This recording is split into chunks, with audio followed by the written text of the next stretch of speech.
So much of sociology is looking at how aspects of our world that we take for granted or we assume are just the way that things are actually very much socially constructed and very fluid. They can be constantly changing, even if we don't realize it. And so, one of those things is race. And so, race is not biological, it's socially constructed. And ultimately, when you think about it, there's only one race, and it's the human race. So we may have slight variances in skin tone. We might have different colored eyes. We might have a different amount of freckles or no freckles. We might have different, shaped ears and all these different little intricacies that each person has a different combination of that makes us uniquely who we are. But the fact is, when we talk about race, we take just one of those minute intricacies, the tone of our skin, and then we socially construct what it means.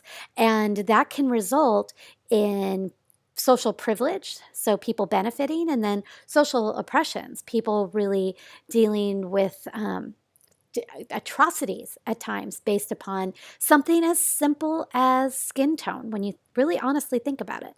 And tomorrow we could all wake up and that have society ultimately make some kind of change. I'm not quite sure what institution would start it, whether, it would be kind of social media or if it would be a government distinction. I'm not quite sure. But think about hypothetically, really, we could all of a sudden tomorrow that races are really honestly determined on the shape of our ears, the size of our ears, something like that. So picking another arbitrary aspect of our bodies to divide up people. So just kind of to get you thinking about the fact that we're all the same, but we treat each other and we treat ourselves differently. And honestly, what are we getting from that? So the other thing I want to define is ethnicity. And so ethnicity is shared cultural practices, perspectives, and distinctions that set apart one group of people from another. And these differences are not inherited, they're not biological, they're learned.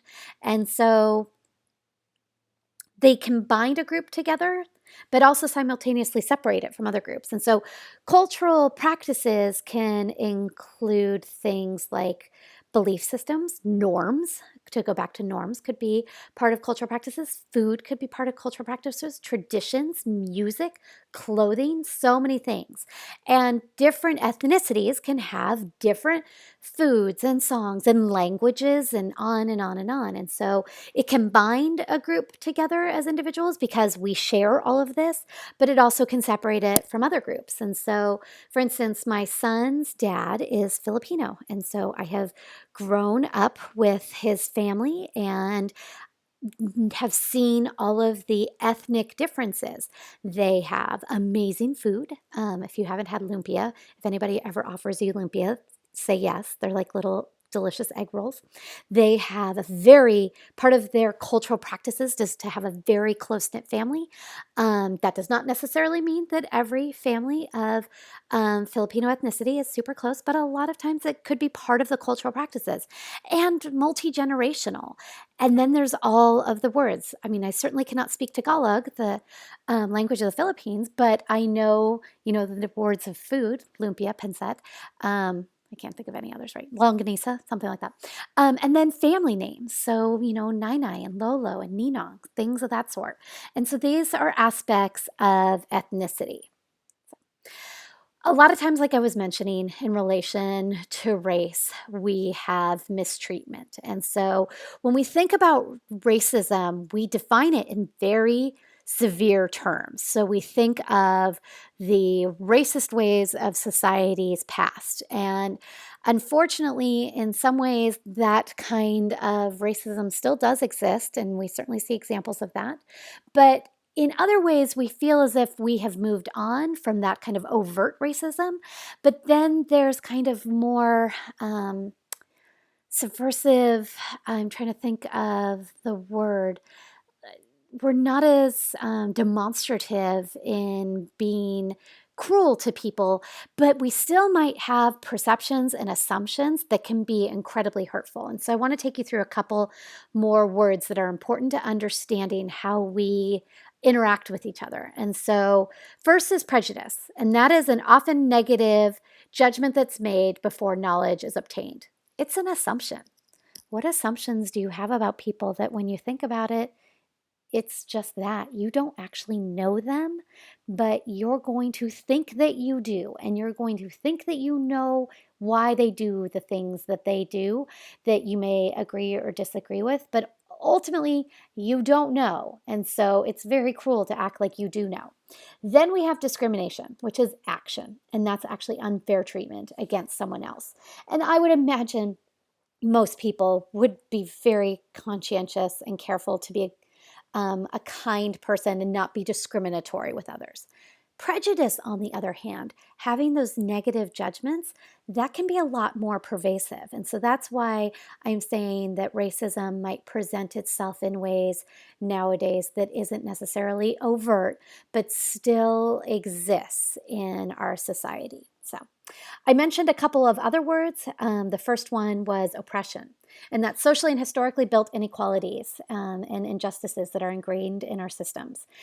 And so these institutions like education, institutions like the government, institutions like the family in some cases, can allow certain groups to dominate over other groups. We're going to be talking about this going forward with more discussions on social inequalities.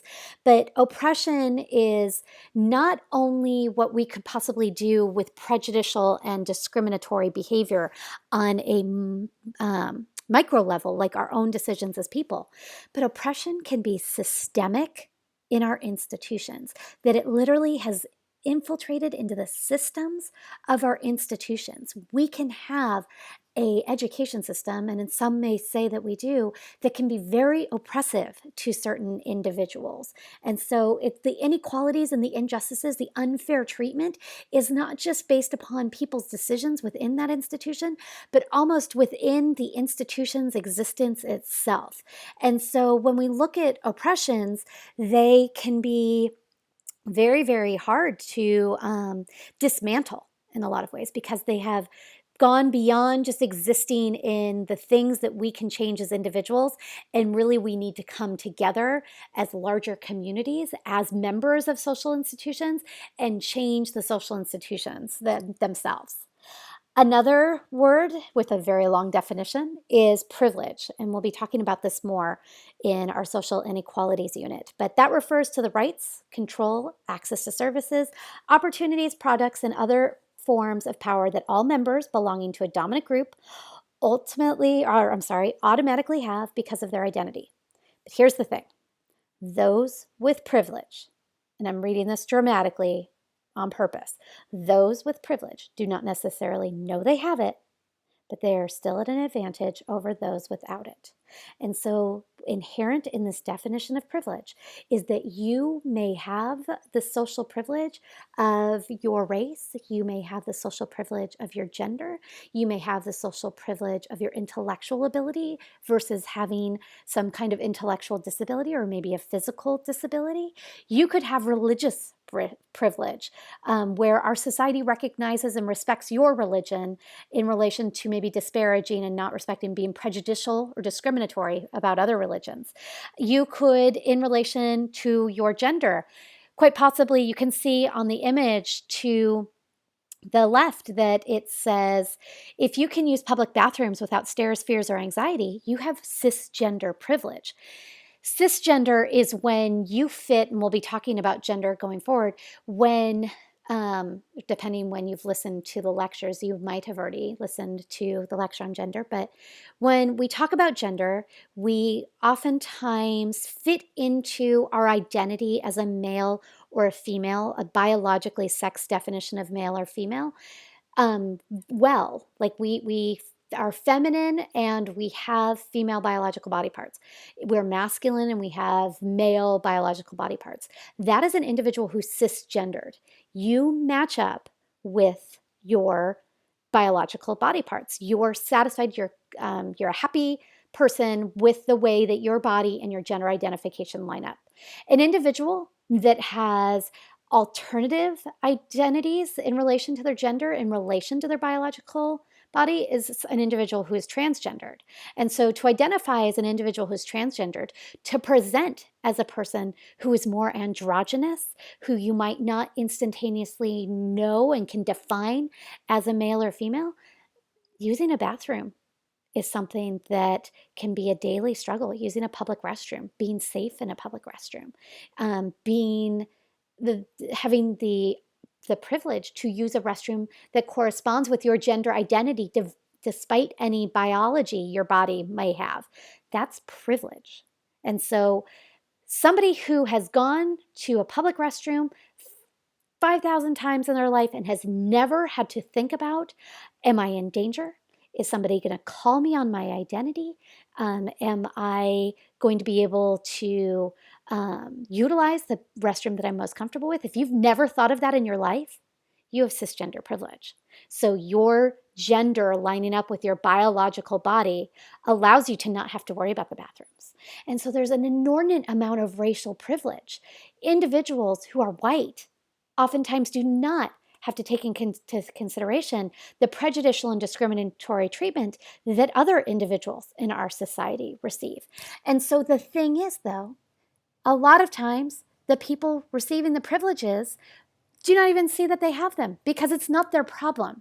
Bathrooms are not their problem. Racial discriminations are not their problem. They haven't had somebody insult them just based upon their skin color. They haven't had someone assume that they're an unsafe individual because of their skin color. And so they don't see skin color as a problem because it's not a problem to them.